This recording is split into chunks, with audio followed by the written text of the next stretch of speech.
Salve, salve, ouvintes do Conexão Israel, do podcast do lado esquerdo do muro. Voltamos aí mais uma penúltima semana do mês de outubro. Estamos de volta, eu, Marcos Gorenstein, João Miragaia. Fala aí, João. Fala aí, Marquinhos. Tudo bem, pessoal? Tranquilo. Vamos entrar então já em um dos temas que a gente vai falar hoje, que é a formação do governo de Israel, aquela novela que não acaba. Eu não sei se vai acabar nas próximas semanas, mas eu deixo só dar um resumo rápido do que aconteceu essa semana para a gente entrar na discussão. Na terça-feira, dia 22, né, um dia antes de terminar o prazo para a formação do governo, Netanyahu decidiu devolver o mandato para o Reuven Rivlin, que ele tinha recebido, para montar a coalizão. Né? Ele conseguiu montar um bloco com os partidos Shas, Yadut Torá e o Yemina, formando 55 cadeiras, né? E ele precisava de 61 para ter a coalizão, para ter a maioria. Não conseguiu trazer o Gantz, não conseguiu trazer o Lieberman, enfim, não conseguiu a maioria, teve lá 55 cadeiras e foi obrigado, no final, a devolver o mandato. E na quarta-feira, né, dia 23, um dia depois, pela primeira vez desde 2009, né, quando a Tzipi Livni devolveu o mandato para o então presidente Shimon Peres, que o repassou para o Netanyahu, e que aí o Netanyahu conseguiu montar a coalizão e deu início à sua era. Então, pela primeira vez desde 2009, o Benny Gantz, né, do partido Kahol Lavan, recebeu o mandato do presidente, né, o direito de tentar montar o governo, e ele tem agora aí 28 dias, 4 semanas, para tentar essa tarefa difícil, até o dia 20 de novembro. E aí, cara, o que você acha aí que aconteceu toda essa semana? Bom, para começar, né, vamos examinar o que o Netanyahu disse publicamente, outras fontes disseram publicamente, para que a gente possa depois examinar o que não disseram publicamente ou o que a gente supõe, né?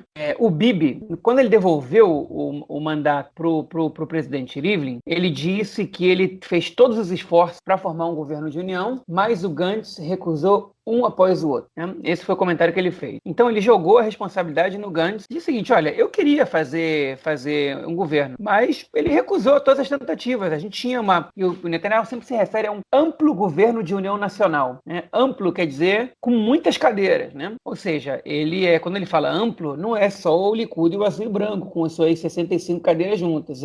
Isso inclui outros partidos. E, obviamente, o Netanyahu está se referindo ao bloco da direita com quem ele acertou a formação de um bloco com o qual eles só negociam em conjunto, né? Então, então ele não pode ter que prestar contas a esse bloco, que é a maneira também que ele fez de obstruir qualquer tentativa do Gantz de formar o governo, porque o Gantz sabe que não tem como ele formar o governo, não dá para ele misturar a lista unificada dos árabes com o Lieberman, por exemplo, né?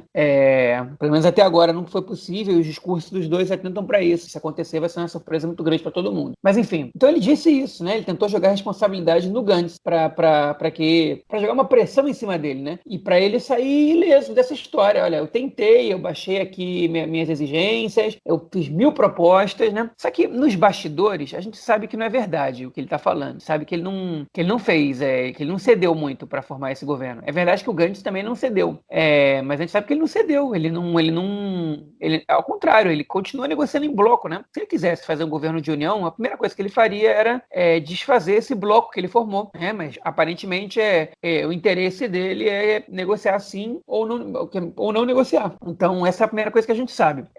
A segunda coisa que a gente sabe também é que a população israelense, ela tá mais com Gantz que com o Bibi nesse aspecto. O canal 12, perdão, de televisão fez uma pesquisa e de quem é a culpa sobre o fracasso na montagem do governo até agora. E a maioria da população jogou nas costas do Netanyahu. Então, o Gantz está assumindo o controle, né, com essa vantagem de que a população, ela, a princípio, joga nas costas do Netanyahu essa impossibilidade de formação do governo.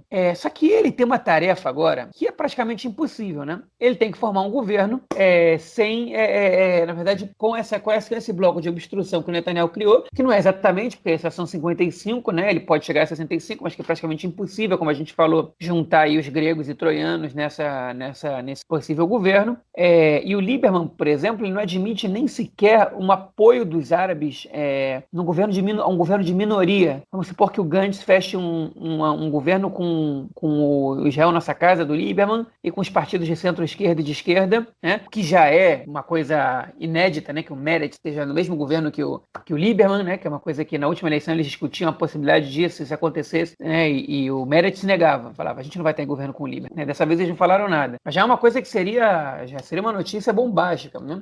Mas o Lieberman ele se recusa a participar de um governo que recebe até o apoio, né, os votos de um partido da lista unificada, simplesmente para garantir um governo de minoria. Então, nisso aí já nasce a impossibilidade. E o Gantz sabe disso. E o Gantz já procurou a lista unificada para conversar, mas a lista unificada ela é muito desconfiada das iniciativas dele. Primeiro porque ele fez tudo possível para esnobar, para desqualificar os partidos de eleitorado árabe desde o início, desde as primeiras eleições. Segundo, até para se defender também dos ataques que ele está sofrendo do Bibi. Em segundo lugar, né, porque a gente sabe que a tendência dele, ele deixou claro isso muitas vezes, é fazer um governo de união com o Likud. Ele falou, eu quero um governo de união com caráter liberal, né? Liberal não no sentido econômico exatamente, embora eu imagine que também, liberal no sentido de costumes e de entendimento do Estado, de democracia, né? Democracia liberal. Ou seja, ele está dizendo que ele não quer os partidos ultra-ortodoxos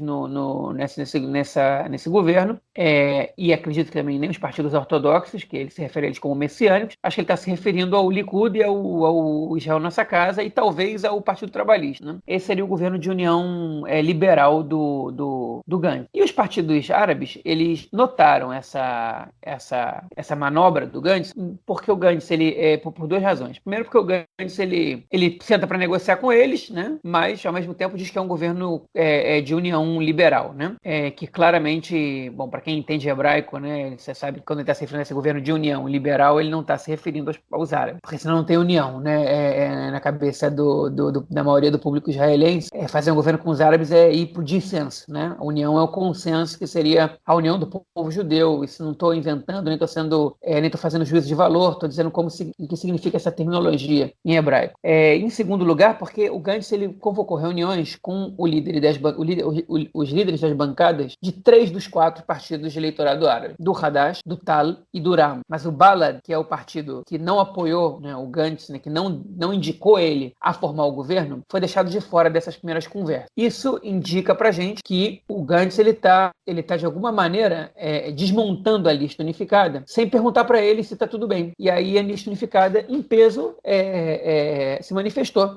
Todos eles disseram que não vão fazer nenhum acordo sem o Balad, que eles foram eleitos numa lista só e que não vão fazer acordo sem o Balad, e eles falaram, a gente até pode conversar sem nenhum problema, mas você não vai fazer nenhum acordo com a gente. Então, e aí de repente aparece um comentário do líder da lista unificada, do Uder, esqueci o primeiro, Ayman Uder, né, que é do Hadash também, mas é o líder da lista unificada, que disse que o receio dele é que o Gantz esteja usando a lista unificada para colocar pressão sobre o Likud. Então, eles também estão vacinados, eles não vão cair de ingênuos nessa história. E o Bibi também não vai. O Gantz vai ter que fazer muito melhor do que isso para conseguir fazer o Likud temer um possível governo sem ele. Por outro lado, tem várias outras coisas acontecendo, né? O Shas já sinalizou que pode fazer um governo com o Gantz, desde que o Lapid abra mão de algumas exigências dele, né? O Lapid é o número 2 da lista do azul e branco, né? Então já é uma modificação, porque até o Shas ele está naquele bloco com o Likud, mas eles estão sinalizando que eles podem entrar no governo com azul e branco, então pode ser que aconteça. E tem aí também aquele ponto-chave que é a única coisa que pode, na minha opinião, pelo menos, já consultei meu oráculo e vi que a gente está a caminho de terceiras eleições, e outra questão que também pode mudar esse panorama, que é uma coisa que, na verdade, que talvez seja o único fator que pode evitar que a gente tenha as terceiras eleições seguidas, né? Pelo menos na minha opinião, é que o Yoetz Mishpati, o procurador-geral nesse caso, Avichai Mendelblit, que ele aceite a acusação contra o Netanyahu, que ele se torne réu na justiça, e isso força o Likud a trocar de líder, ou força o Netanyahu a desistir de algumas exigências dele. A gente não recebendo essa informação do Mendelblit até agora, é muito pouco provável que o Gantz consiga formar um governo, ou até formar um governo de minoria, apoiado por partidos que vão ficar na oposição, mas não vão, mas vão votar a favor da formação desse governo. Então eu acho que a gente está outra vez no imbróglio, né? Muito dificilmente a gente vai sair disso sem uma posição da justiça rápida, e mesmo com uma posição da justiça, também não sei na verdade o que mudaria. Pois é, eu também concordo que a gente está nessa questão bem... O imbróglio continua.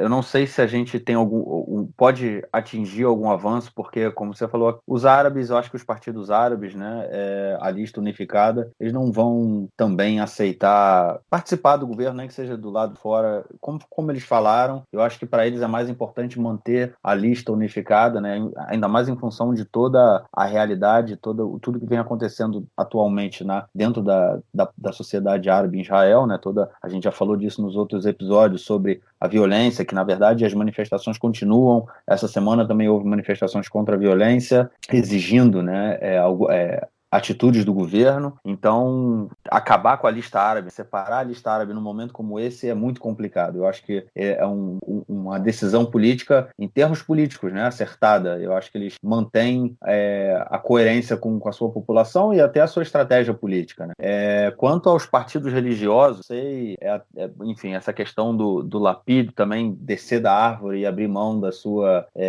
de pontos, né, de parte das suas exigências, porque ele construiu a carreira política dele, basicamente, nos últimos anos, principalmente, em cima dessa questão dos religiosos, né? O que, na verdade, ele perdeu muito espaço pro Lieberman nas últimas eleições, nesse sentido, né? O Lieberman saiu como mais uma pessoa, como mais forte, nesse caso, no combate ao extremismo religioso, né? Uma Medinat Halachá, né? Um Estado que siga a lei judaica. Eu acho que, inclusive, se debateu muito isso aqui em Israel, que havia setores da esquerda, pessoas que votam na esquerda, né, falaram que votariam no Lieberman por conta dessa defesa dele. Então, o Lapid também, como a gente fala, leite pacheiro, né, ele, descer da árvore e abrir mão disso, eu acho que ele poderia ter perdas políticas muito grandes. Eu não sei se ele fará isso, mas, enfim, o que está acontecendo também é que está havendo uma pressão muito grande para não ter outras eleições, né? A mídia também tem falado disso bastante, apesar de, por outro lado, falar que está na mesa, não é que não há a possibilidade de ter outras eleições, que vão fazer um acordo de qualquer jeito, não, isso não está certo. Inclusive, isso que você falou no início, João, da postura do Netanyahu, né, em acusar o Gantz, né, de deixar no Gantz, falar que o Gantz era o responsável pela não formação da coalizão, já é uma campanha eleitoral, né? Ele já está jogando também, querendo culpá-lo. Como você falou, todo mundo tem claro hoje que, a maioria das pessoas tem claro hoje que a culpa disso é do Bibi, não do Gantz. Então, acho que a gente... Mas uma coisa bem interessante que eu não sei se é muito simbólico, se é somente simbólico, ou se tem um elemento político aí muito grande, é que o Bibi nos últimos meses, né, ele exigiu tanto do partido dele uma vez, quanto desses partidos que formam esse bloco de 55 cadeiras com ele, que assinassem documentos dizendo que eles não negociariam, por exemplo, o bloco, né, eles não negociariam fora do bloco, que as negociações seriam feitas somente entre os 55, e exigiu isso do Likud também, né? Que os deputados do Likud assinassem um documento dizendo que o Netanyahu é o líder do Likud, né? É o candidato do Likud a primeiro-ministro. Isso se deu em função da pressão, né, que o Kahol Lavan, o azul e branco, estava fazendo sobre os deputados do Likud para deixar o Bibi de lado, por conta de toda a complicação judicial, né, que ele está metido, deixar o Bibi de lado, substituir o Bibi, né? Então, o Bibi fez com que os deputados assinassem um documento dizendo que ele era o candidato.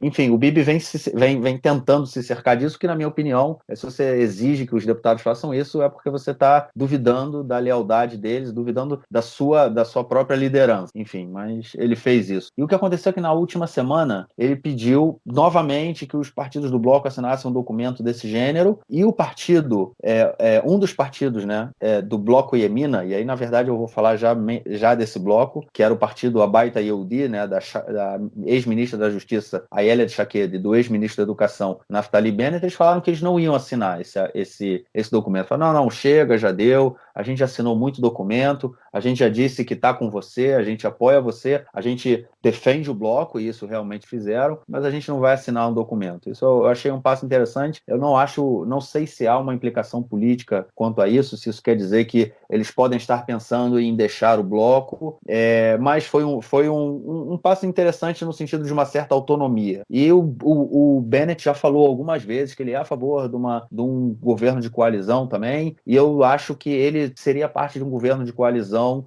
com o Likud, com o Lieberman e com o Kahol Lavan, sem os ultra-ortodoxos, né? Eu acho que ele não teria esse problema. Então ele busca uma certa autonomia, e uma coisa interessante sobre esse bloco é que o bloco se acabou, né? O bloco, há cerca de 2 semanas atrás, se eu não me engano, o bloco Yemina, que tinham 3 partidos, faziam parte dele, se separou. Eles foram só um bloco eleitoral, porque caso concorressem separadamente, poderia acontecer de nenhum dos 3, ou somente algum deles passar a cláusula de barreira. Foi o que aconteceu com o partido do Bennett e da Shaked nas últimas eleições, né? Eles não entraram, e aí fizeram um bloco com os partidos da direita nacional, e aí conseguiram voltar para o Knesset. Ou seja, esse bloco Yemina se acabou, agora os partidos vão atuar individualmente. Foi um bloco eleitoral para passar a cláusula de barreira. Na verdade, acrescentando isso, na verdade, o bloco eram 3 partidos, se dividiu em 2, né? A Casa Judaica e a União Nacional, Beit Leumi e Ruda Leumi, eles seguem juntos. Eles internamente decidem suas listas, mas eles seguem juntos. Quem se deslocou foi a Nova Direita do Bennett, sem avisar a Shaked, né? Foi um negócio meio estranho. A Shaked ninguém sabe onde é que ela vai estar. Ela que foi a líder de todo o bloco, né? Mas foi isso que aconteceu. Agora, acrescentando uma informação que você falou, que também é importante para esse período eleitoral, são 2, 3 coisinhas. Sobre o bloco Yemina... Só uma questão que eu queria falar, desculpa, que quando você falou sobre as investigações, né, o resultado das investigações, o que foi falado essa semana é que eu tinha falado no último episódio que no início de novembro a gente já teria algum posicionamento da Praklitut, né? Da Procuradoria, da né? Procuradoria, exatamente. Brasil. Isso. E aí, o que vai acontecer é que eles...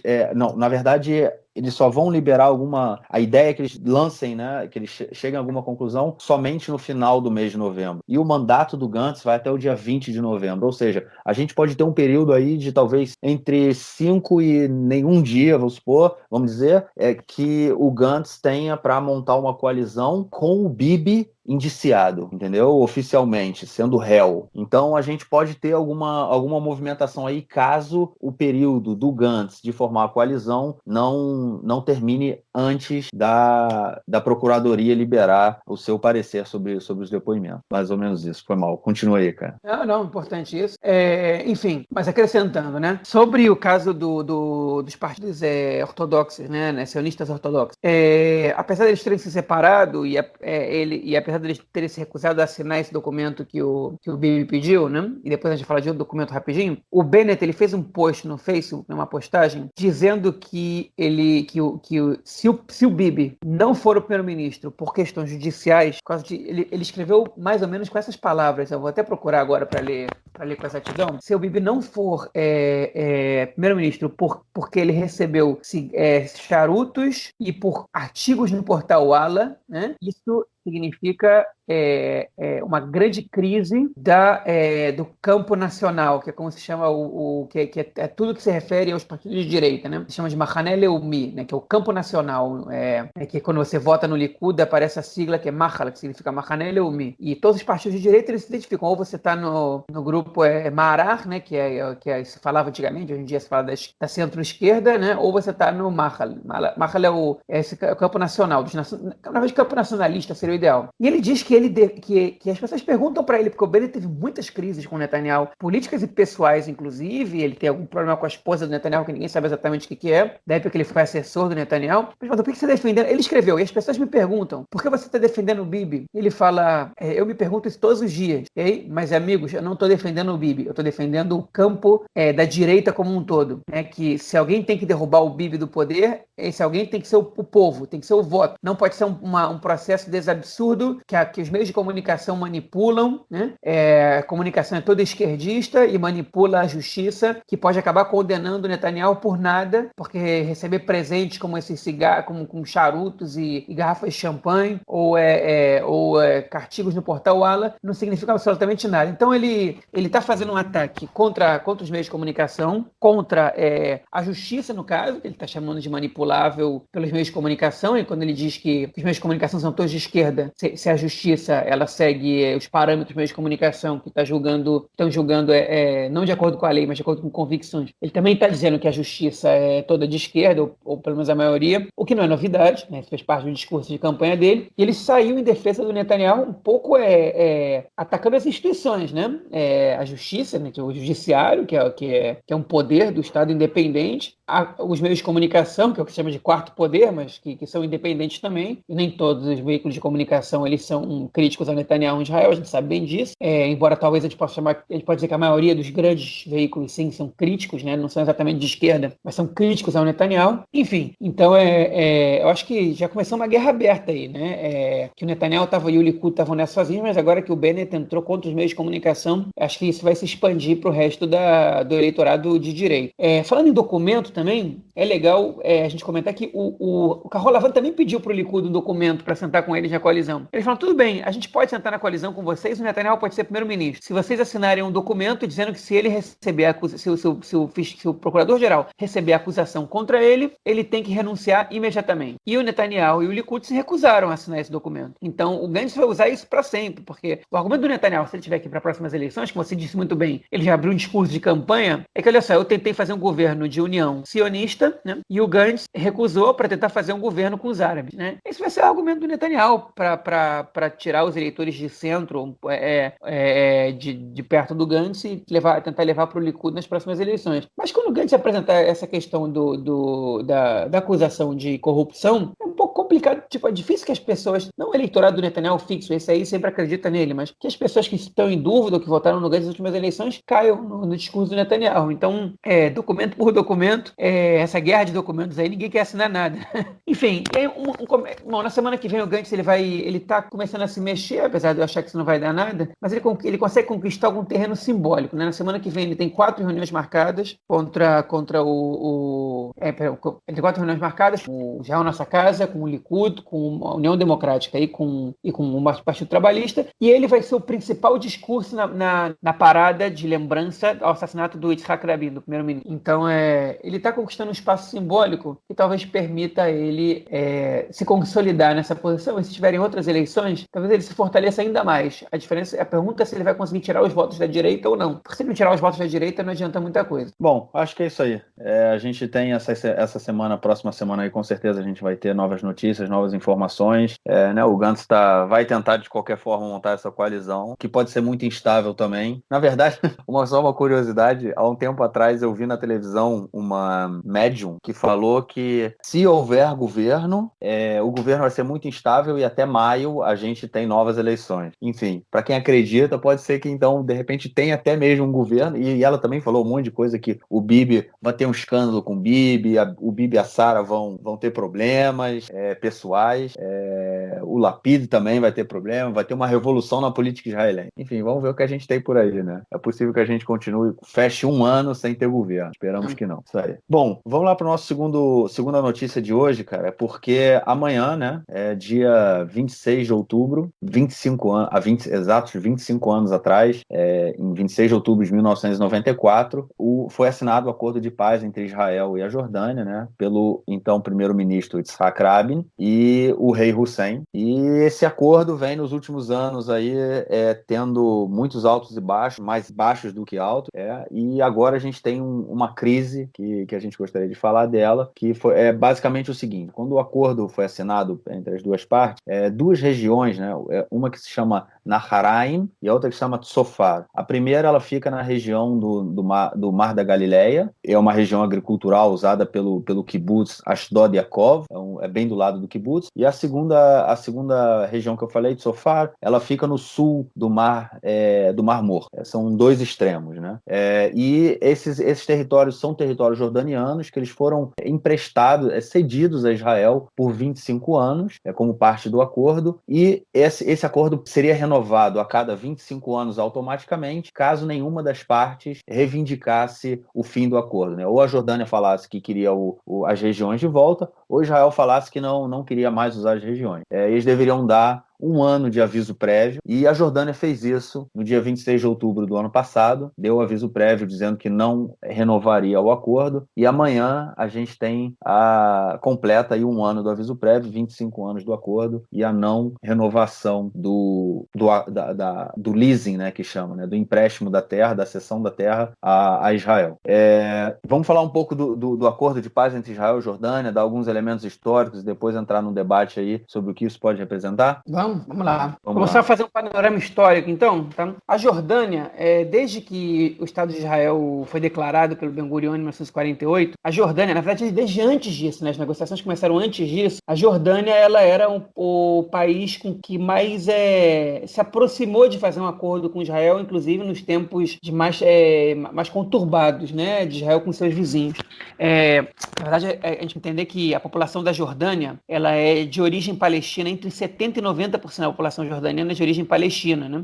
A Palestina histórica, né? A Palestina do mandato britânico e a Jordânia, elas eram um só território, uma só colônia do mandato britânico, do início, né? E do Império Otomano, que se chamava Palestina. Em 1920 ou 21, agora não me lembro exatamente, o primeiro livro branco dos britânicos, né? Eles conquistaram a região em 1917, 1920 ou 21, eles separaram os territórios que os britânicos chamaram de Palestina e de Transjordânia naquele momento. A Transjordânia virou independente, né? Ela foi dada de presente para uma família da aristocracia árabe da região, mas as populações árabes que se encontravam dos dois lados, elas eram da mesma etnia, e etnia, a gente dizendo, do ponto de vista cultural, né? Eles falavam o mesmo árabe, porque o árabe não é igual ao que se fala no Egito e que se fala na Arábia Saudita, são idiomas com muitas diferenças, né? O mesmo idioma com muitas diferenças. E o árabe que se fala na Jordânia e em Israel hoje em dia, e nos territórios da faixa de Gaza e Jordânia, é o mesmo árabe, né? Porque eles são, enfim, é o árabe palestino. E o resto da população jordaniana, que não é palestina, ela é, em geral, de origem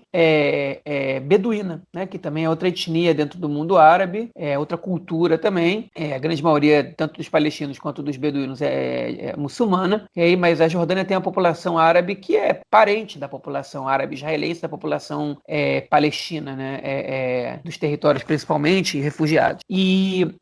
Mas não foi esse fator que aproximou Israel de fazer acordos com a Palestina. O rei da Jordânia, que foi assassinado numa oração no início dos anos 50, ele estava muito próximo de fechar um acordo com Israel. Acordos que já tinham sido tentados anteriormente, que fracassaram, estava muito próximo de fazer um acordo de paz. Seria o primeiro país árabe a fazer um acordo de paz com Israel, e esse assassinato fez com que tudo esfriasse. Mesmo assim, Israel manteve negociações secretas com a Jordânia durante muitos anos, mas só chegou à paz em 1994, quando o ex-primeiro-ministro que foi assassinado, Yitzhak Rabin, ele fechou o acordo com o rei Hussein da Jordânia, né?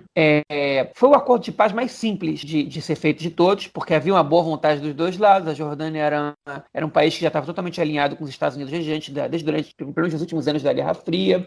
Os conflitos de Israel com a Jordânia, eles não incluíam territórios jordanianos especificamente, eles incluíam territórios que deveriam ser o Estado palestino, de acordo com o plano de partilha, né? E os jordanianos tiveram muitos problemas com a OLP, a Organização para a Libertação da Palestina, que era liderada pelo Arafat naquele momento. Chegaram a massacrar, na verdade, os palestinos nos anos 70 e a expulsar a liderança da OLP do território jordaniano. Então, como você tem um inimigo em comum, a tendência é que você acabe se aproximando, e Israel e a Jordânia se aproximaram de maneira muito natural naquele momento, né? E os acordos com a Jordânia, eles vieram depois da assinatura dos acordos de Oslo I, né? Oslo Aleph.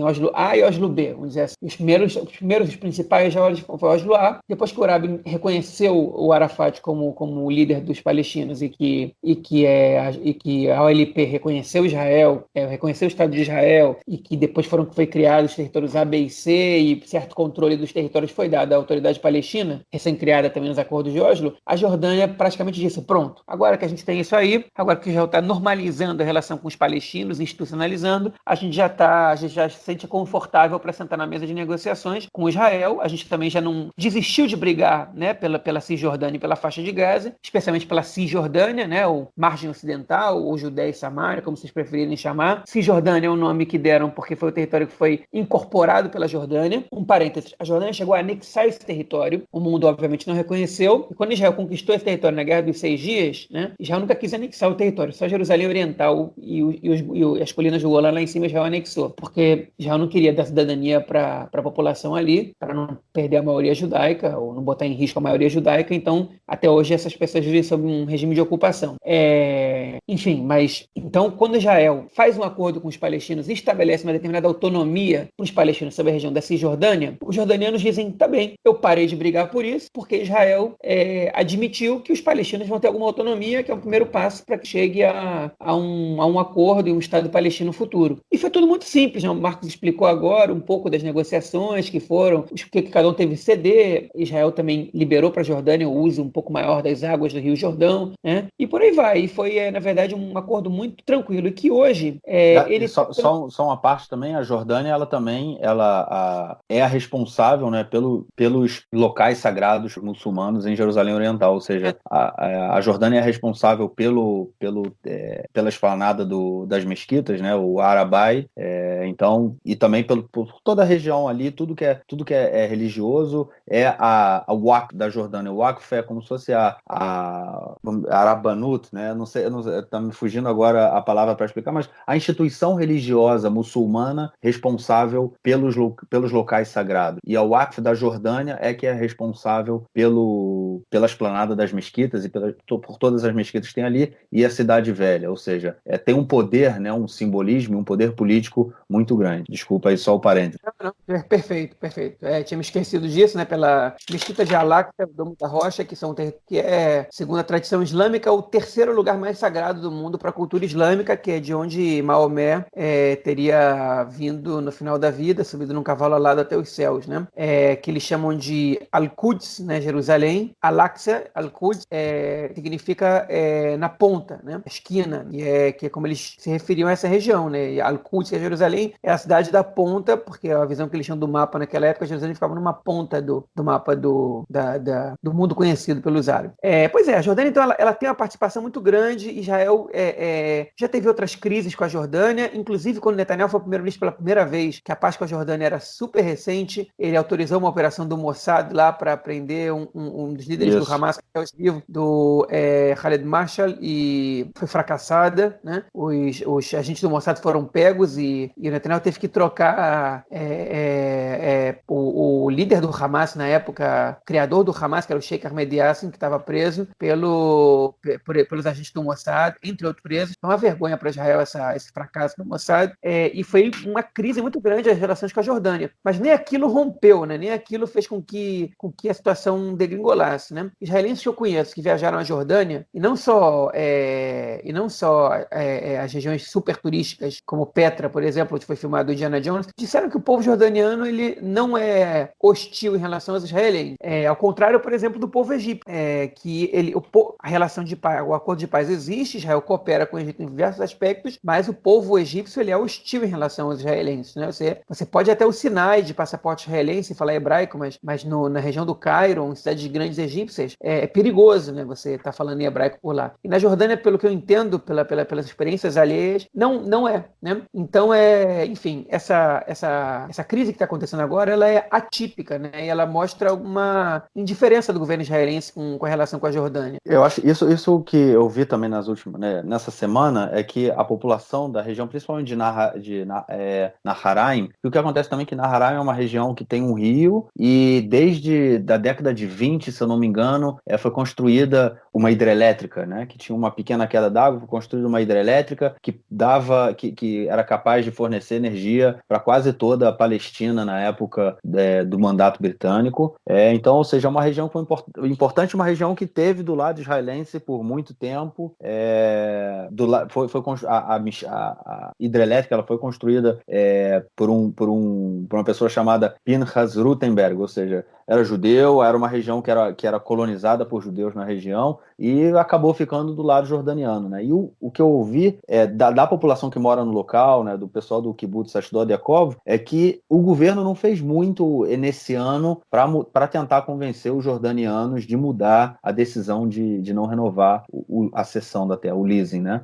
Os jordanianos falaram no passado, a gente vai cancelar, a gente não quer renovar o acordo, e o governo israelense não fez um esforço muito grande. E aí a gente também tem que lembrar o que vem acontecendo, um pouco do que acontece na Jordânia, né? Na Jordânia, a gente teve, eu não me lembro em que ano foi ao certo, mas teve recentemente, em 2017, 18, um caso de seguranças da embaixada israelense na Jordânia tentarem também matar um cara do Hamas, e teve tiroteio na rua. Ou seja, foi uma situação complicada que ninguém soube explicar. Isso acabou, né, deu muita força também para mais uma crise de relações.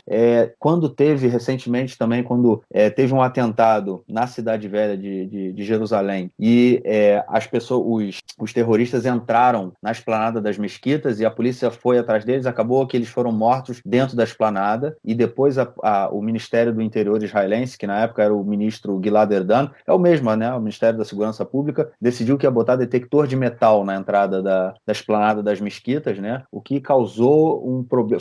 Foram semanas aqui muito tensas em Jerusalém, várias manifestações. A própria Waqf, né, a própria instituição religiosa, proibiu a entrada de muçulmanos na esplanada das mesquitas, gerando, né, incitando a situação. Eu estou usando incitando, eu não estou usando nem negativo ou positivo, estou falando que ferveu, né? Fez com que a população tomasse mais conhecimento. Então, fosse às ruas, foram dias de muita confusão em Jerusalém Oriental e, mais uma vez, uma pressão do governo jordaniano falando que Israel não tinha o direito de decidir o que seria feito nas planadas das mesquitas, porque, afinal de contas, quem decidiu o que era feito ali era o Waqf da Jordânia. Mais uma crise entre os dois países, né? E sempre qualquer coisa que há dentro das planadas das mesquitas e qualquer confusão, a crise com a Jordânia se acentua. Então, acho que a gente hoje tem uma relação de paz muito fria, né, entre os dois países. O número hoje, você falou de Petra e Sinai. Na verdade, eu não conheço muitos turistas do Brasil, principalmente, que vêm para cá e vão a Petra. Mas eu não conheço muitos israelenses que vão a Petra. Mas, por outro lado, eu conheço muitos israelenses, eu tenho ouvido muita gente que tem ido direto para o Sinai, né? O Sinai tem praias lindas. Eu fui ao Sinai em 2005, antes de fazer a Aliá. O Sinai é no Mar Vermelho, tem praias lindas, um dos melhores lugares do mundo para fazer mergulho. É um lugar fantástico, realmente. E tem muito israelense indo agora no feriado de Sukkot. Eu ouvi várias pessoas falando que estavam indo para o Sinai, para o Sinai, para o Sinai. E, ou seja, tem uma relação mais próxima, né, com o Sinai, com o Egito, nesse caso, o turismo, do que com a Jordânia, né, pelo que eu. Ou seja, é uma paz meio fria, é uma paz que ela ainda, eu acho que tem muito do que você falou, né, da Jordânia ter feito o acordo de paz, né, depois dos palestinos começarem a discutir também, e no final das contas a Jordânia foi a única que ficou ali com a banana na mão, né? Bem que já tinha feito o acordo com o Egito, já existia, mas a Jordânia ficou numa relação bem complicada no momento em que o acordo de paz com os palestinos vai por água abaixo, né? A gente tem o assassinato do Rabin, depois tudo acaba, ou não acaba, teoricamente a gente vive ainda no período Oslo, né? Não o que a realidade diz. Mas então a gente tem essa paz aí que ela não funciona de uma forma muito efetiva e não é fortalecida. Então hoje a gente tem uma pressão na Jordânia para acabar, muitos jordanianos veem Israel como inimigo, como um país inimigo, e do lado israelense, aparentemente, também não há muita vontade de fortalecer os laços, fazer uma coisa mais forte. O interessante também é a gente dizer que Israel, o Bibi, né, na época das eleições, antes dessas últimas eleições, ele deu uma declaração falando que se fosse eleito, né, e se conseguisse formar a coalizão, ele ia anexar toda a região da Palestina, do território palestino, que é chamado Bicat Yarden, Vale do Jordão, que é toda a região fronteiriça com a Jordânia. Israel tem uma fronteira com a Jordânia gigante, né? Vai de norte a sul. Então, Israel iria anexar toda a região da Cisjordânia que faz fronteira com a Jordânia, estaria sob controle, seria território israelense, né? Anexado, controle total israelense. Ou seja, Israel manteria não deixaria que os palestinos chegassem à Jordânia, nem que a Jordânia chegasse aos palestinos, e controlaria a região. Ou seja, é triste, né? Infelizmente, ver que a gente pode chegar numa situação complicada, uma situação... E a região do norte, né, onde é uma região que está sendo... a Jordânia quer de volta, né, onde tem água, onde tem a hidrelétrica, ela é uma região que há muito trabalho de comunicação entre jordanianos e israelenses, entre agricultores jordanianos e israelenses, trabalhando juntos, montando projetos em conjunto, dividindo tecnologia, conhecimento, o que é fundamental, né, para que a gente fortaleça esse processo o processo de paz, porque a paz é um processo, né? A paz ela não pode, temos paz. Falar que temos paz, na verdade, o que acontece hoje é a prova de que a paz é um processo. Se ele não for conservado, se ele não for reforçado, em algum momento ele acaba. E é triste, né? Porque é tudo que a gente fala que a gente quer paz, que a gente quer paz com os países vizinhos e não sei o quê, e com a Jordânia que a gente já tem um acordo de paz, em vez de tentar torná-lo, esquentá-lo, vamos dizer assim, a gente está esfriando e deixando ele ir por água abaixo num momento, né, em que o Oriente Médio não está fácil. Perder um aliado é complicado. Eu acho que a gente podia falar mais da Jordânia, talvez em outro momento, porque realmente a Jordânia é muito mais complexa do que a gente pensa, né? A Primavera Árabe, ela praticamente não tocou na Jordânia, e a gente podia falar sobre os porquês num futuro próximo, talvez, né? Por hoje, acho que a gente vai ficar nessa mesmo, porque, enfim, já é muita informação. Mas acho que por essa foi, né? Acho que a gente encerra por aqui. Isso, tranquilo. Essas duas notícias foram que deram gás essa semana aqui em Israel. Vamos ver aí semana que vem. Com certeza a gente vai voltar a falar da coalizão, mas é isso aí, é a realidade, né? A política nunca para. Na verdade, parou nos Hagim, né, cara? Em Sukkot ficou lento pra caramba, né? Mas estamos voltando. Beleza. Mas é isso aí. Beleza. Falou, semana que vem a gente tá de volta, tentando publicar o podcast no sábado. A gente ainda tá com alguma dificuldade de fechar um dia certo, mas é ou sexta ou sábado, a gente tá lançando, e fiquem com a gente aí. A gente já falou no episódio, querendo entrar em contato para dar palpite, é só entrar em contato com a gente e a gente volta semana que vem. Valeu, João, um grande abraço. Falou, Marquinhos, um abraço para você também. A gente fica por aqui então. Bom final de semana para todo mundo.